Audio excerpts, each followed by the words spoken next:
Well, good morning. Good morning. I'm fired up to be here. Excited about this new offseason we're about to start, especially the guys that we got coming in. Excited about the new position. It kind of people ask you how you feel, but the reality, being an O-line coach and coordinator before, usually they come into the line coach to ask what we can and can't do anyway. Because if you can block it, it's usually pretty successful. But I am fired up for the new position, appreciative of Mike Norvell for giving me the opportunity. I'm ready to get started. So, let's get this thing going. All right, first question will be Ira Schofel from Warchant. Hey, Coach. Congratulations, first of all. Appreciate it, both. So if you could kind of take us through the conversations, I know it wasn't an overnight decision that, Kenny was leaving, that kind of was going on for a little while. Can you take us through the process of when Coach Norvell talked to you about this as a possibility and kind of your emotions about getting the opportunity? Yeah, this process started when I left Charlotte, when I first came to Florida State. I was coordinating offense there and calling the plays, and I saw this as an opportunity to go learn from a guy that called plays better than I did. To be able to learn offensive football from Mike Norvell, looking at his track record and guys that have worked for him and gone to other places, is unbelievable at the rapid pace he's done it at how young he is. So when we first had a conversation about it, I told him my goals and aspirations. That's what he said. That's what he told me. He said, "Hey, what do you want to do? What do you want your career to be, and what do you want it to become?" And so that was the first initial conversation. And a lot of guys, when they're hiring coaches, they, just like recruiting, sometimes they tell them what they want to hear. And when I had spoken to guys all across the country about Coach Norvell, they all said, upright, stand up, honest, all the things that you want to hear when you're going to work for a guy like any other profession. We all want to climb. So when we had that initial conversation, I knew I still had to prove value and worth and ability to be able to do it. And he provided the opportunity, just like he said he would if the opportunity ever opened. So that conversation started a while ago. Next will be Brendan Sinone from Knowles 247. Yeah, Alex, congratulations. Appreciate it.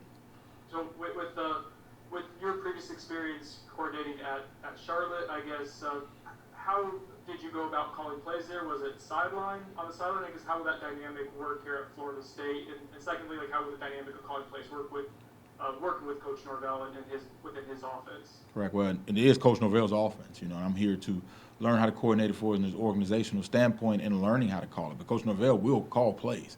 It's just more of learning how he does and how he sees the game and basically organizing it. And if being a line coach, you're always heavily involved in the play calling process. Now I'm just involved in all aspects of the process. My first time calling the game was I called the bowl game at Tulane when we played Louisiana Lafayette in 2018. And that I've always been on the sideline. The only time I was in the box was when I was a graduate assistant. So I will always be on the field and be able to interact with players on the field. And even when I took the position, when I was coordinator, when I left Tulane, I visited with a lot of coaches who had called it from the field and got a lot of advice from them. And that's what I'm comfortable with, and I like interacting with the players from the field, especially coaching the line. So that dynamic for us won't change much. I'll still be on the field, coach will be on the field, and we'll still have eyes and ears in the box. Next will be Matt Rochelle from the Orlando Sentinel. Alex, congratulations. I wanted to ask, were there any coaching influences when you talked about your offensive kind of maybe your philosophy? Was there someone maybe growing up or someone that you watched that you kind of maybe influenced some of your ideas about offense? Man, I took a lot of ideas from a lot of coaches. The original person I worked for, was Jeep Wade and Jason Simpson, who's still the head coach of UT Martin. They just actually won the conference. But as far as being an O-line coach and calling plays from the field, the first person I connected with was Bill Legg at the time. When I was GN at Marshall, he was the line coach and calling plays. When I got to Charlotte, I reached out to coaches like, Jeff Grimes, and I reached out to the, head coach at Rice. I mean, just multiple people that I reached out to that had been in that position and able to run an offense. It's like the list goes on and on, but those are the guys that I saw had done it and made it possible. And which made me have a belief in it, because a lot of times, there's a stigma out there that line coaches cannot do it because of the responsibility of coaching O-line, which is almost not well thought out, because you control the most guys on the field all the time. Nobody has more than 5 out there. And the capability of what we can do is also, whether you passing it, throwing it, or whatever, it's going to be through what we can operate with up front. So it's usually, the coordinator already coming in and saying, hey, what can we do? So, now you get to be involved in all aspects of it. This will be Chris Alex. Congrats. Appreciate it. Can you talk a little bit about the O-line group and the fact that it has improved year over year for you guys, and what possibilities that opens up for the offense as you get handed the keys to help run it with Mike? So, man, everything, it's the most thing I can say about the improvement of the O-line is the continuity and the actual process that it takes. It's not a position where you can just sign a kid, plug him in there, and everything's going to be okay. He has to be able to gel and understand the totality of what we're trying to do. Body development, threshold of strength, threshold of knowledge, threshold of reactionary time. So the improvement is becoming because we're building continuity and we're having the same consistent guys that are playing on the field. It's not a group rotation. It's not hey, this kid played bad 3 plays, get him out. It has to be a process of learning and understanding each other. So we're finally at a point where we got, some guys returning, and we got a good young class coming in, and we got some older kids, that I believe have taken great steps to order to lead our room. So we have the pieces needed to have large quantity of success. It's just we still going through that process. But I just attribute to the kids in the room learning what it takes to be in a good old line. It's not a high school fix. It's not a portal. It's a process, and we're taking steps in that process. Next will be Andrea Adelson from ESPN. Good morning. Congratulations, Alex. Good morning. Thank you. There are not a lot of African-American coordinators on the Power 5 level, even fewer who've been offensive line coaches. Just curious how meaningful that is for you, and whether you see yourself as somebody who can be a role model for other young African Americans in the business who want to take the types of steps that you've taken in your career. Yeah, in totality, when you look at guys that move up to the OC position, it comes from the quarterback position. And that's kind of the norm, and so that kind of trickles down to not only O-line coaching, but just African-American quarterback coaches. So it's even kind of double-fold because coaching O-line, race really, not many white or black offensive line coordinators. But I do think it shows progress as far as examples. A lot of people, you lead by example by creating belief that it is possible. Because at one point it wasn't believed that it was possible, So the example, when I say if I want to be an example, it's more of how my kids react to me, the relationship I build with the players. Those things are more what I want to be, looked upon as how I relate to my players and how my players respond to me and the things they say about me. Because that's the truth of the matter. I can get up here and say whatever, but whatever those players are saying about me is the truth. But I do think it's significant because anytime there's a first or only, it creates belief, which creates inspiration. All right, next will be Pat Burnham from the Osceola. Congratulations, Coach. Appreciate it. Just one question. Obviously, Tony Tokarz has been added as the quarterback's coach. How big is it an advantage to you as a coordinator and to the offense as a whole with him having been on staff? Does that help you guys as you transition and working together? Or just knowledge. He's been with Coach Norvell for a long time, and his knowledge of the offense, his grasp, his personality, relationship-based, like everything, that was just a home run for us, especially for me because the relationship I have with Tony and the things he taught me walking in the door. He was able to give me all the information I needed, and from playbooks to verbiage to everything that's translating. But that was a home run just because of his knowledge of not only this offense but relationship he has with Coach Norvell and one I built with him over why we've been here together. Next will be Kurt Weiler from Tallahassee Democrat. Hey, Alex, congratulations. You talked about, even as the offensive line coach, your level of involvement to a certain degree in the play calling already. How much do you think how involved your guys are in really all aspects? Whatever the play is, your guys are going to be heavily involved in it. In the building relationships already with the guys you're going to be supervising now who you kind of weren't previously, the wide receivers, running backs, quarterbacks?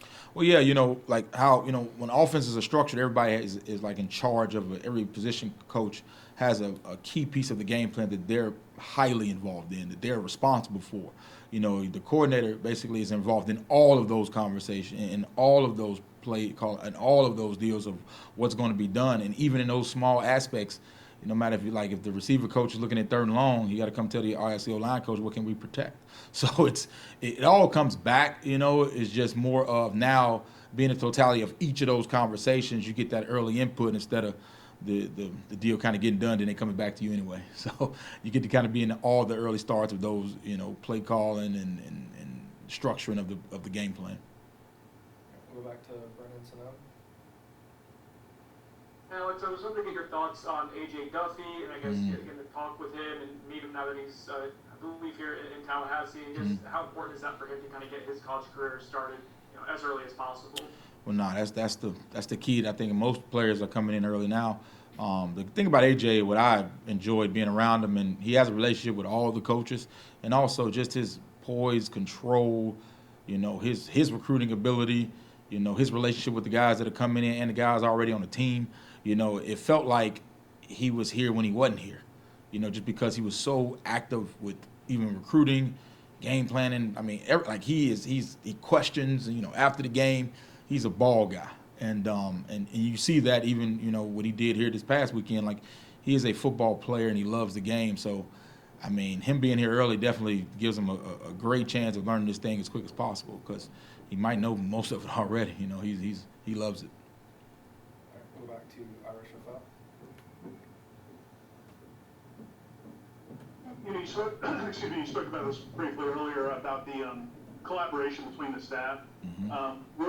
What's Coach Norvell like when you bring in other ideas? Like when you guys came together 2 years ago, would you say, hey, this is something we did previously in another place? I mean, is he receptive to that? How does that process work? Coaches, like I talked about, people talk about that phrase that's going around, love football. Coaches, love is what Coach loves football. So even when we first got here, with going through the pandemic, it was a little bit different because everything was on Zoom. But we had days where each coach would present what they'd done before and the different ways they can help in the offense. While we were learning his offense, I mean, if you look at guys that get frustrated in their profession, it's usually because they don't feel like they have a voice. They feel like they're pawns, and it's just, do what I say. And Coach Norvell, if you look at his track record of coaches that have come through and moved on, and the way he's maximized coaching, every coach feels like they have a voice. He makes sure you're heard. Now, and that's not saying everything's going to get in and you're not going to, but everything will be listened to. There's group discussions, there's input, there's film watching, there's studies.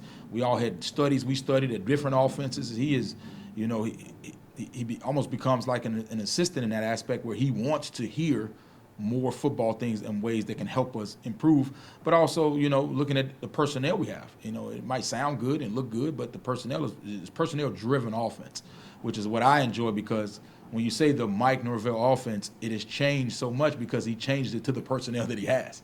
It looks to what we have. That's why I like the slogan where he says, where stars come to shine, because if you are dynamic, we will find, the offense is built to find a way for you to shine. So that's what I've enjoyed, is learning how to personnel drive an offense. All right, go back to Chris Nee. Alex, with regards to eyes in the sky, do you get input on who you guys put up there? Is that a Mike Norvell decision? And also, just what do you need from that person when they're talking to you in your ears as you're down there coaching both your position and the offense? Yeah, the structure is, you usually have a guy in the box that's looking at, different aspects that he can see from the box because you're limited from the field. But those discussions happen with value of like coaches, like who can do it the best, and that just, and where guys are comfortable at. Like, I'm comfortable from the field. So no matter the structure, I'm on the field because that's where I'm more comfortable and we've had success. So it's not really like a decision of, okay, we're going to put him here. It's more of where are guys comfortable and where can guys be maximized to get the best results to what we're trying to do on that Saturday. All right, next will be Austin Cox from War Champ. Hey, Coach, congratulations. I wanted to ask you, I know in this profession y'all kind of move around a lot, but how much of an advantage is it to be promoted from within and already have a relationship with so many of the players already on the roster? Man, once again, kudos to Coach Norvell, because when guys are moving and shaking, it's usually because, number one, it's like Free Agent said, it's money, but also involved in climbing in your career opportunity. No different than, guys working in your profession. If you feel like you're stuck in just being a writer and editor and there's no chance to climb, you usually move a lot more.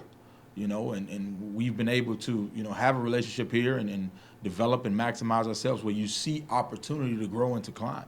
And that's the bottom line of, not to keep hitting that of all profession. You want to see growth, but you also want to challenge yourself to say, it's not just position, I have to grow. I have to be better than I was the day before to give him the trust and create value for myself where he feels like that would be value for the whole company or program. So, no, that's been huge, and that's what we need here at Florida State in continuity because, that was the big thing coming in. Everybody said it was needed in not only my position group, but just as a team in general.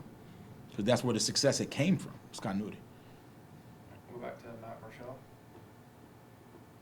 Alex, you kind of touched on this a little bit earlier about offensive linemen kind of need to know all the plays, whether it's pass or run. Mm-hmm. But why is it then that more offensive line coaches aren't getting into being play callers in your mind? Some O-line coaches have no desire to call plays. They enjoy coaching the O-line. Like there's a mushroom clinic. Some guys say I don't even want to get involved in it at all. I want to coach the offensive line. That's what I feel comfortable, and that's what I want to do. So that, and also just the stigmatism, like going back to coordinating, is historically has been quarterback coaches. That's the norm, and like any normal business or anything, like there's a cycle that's what it's been, and that's what it always will be. And you look for guys that are not that kind of mindset, that are willing to evolve and change and look at different options to maximize wherever they are. So I give a lot of props to Coach Norvell for thinking outside of the norm and just looking for maximize the best results we can get and also create opportunities. And some coaches, it don't matter how good their coaches are, they want the quarterback to be the coordinator. It doesn't matter what dynamic it creates or how it goes. It's just more of that's what they've known and that's what it's going to be. We'll go back to Ira. How, I guess if you could just talk about your relationship with Jordan Travis, how you've enjoyed watching him grow over the last couple of years, and how much involvement have you had with him individually, considering you weren't his position coach. I know you won't be his position coach, but obviously offensive coordinator and a quarterback would be a little bit tighter. Yeah, Jordan's awesome because, he's in group text with the O-line. I mean, he comes out, I stand, you watch practice, I stand next to him basically the whole game, the whole practice. So we have good conversations. He also is involved in, knowing the protections and knowing the checks, the run checks, and because our offense is, heavy quarterback vision.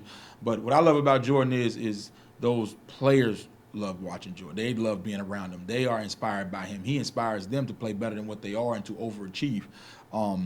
And his growth has been just very similar to O-line, you wish you could just go, plug and play like free agency in the NFL, but that's just not the case. He has developed. He still has years remaining of eligibility, and he's gotten better every time and every year he's been here. So his development has been awesome to see, and that's just reality of football. We've kind of, microwaved this thing a little bit, but, I enjoy watching development from beginning to end of process.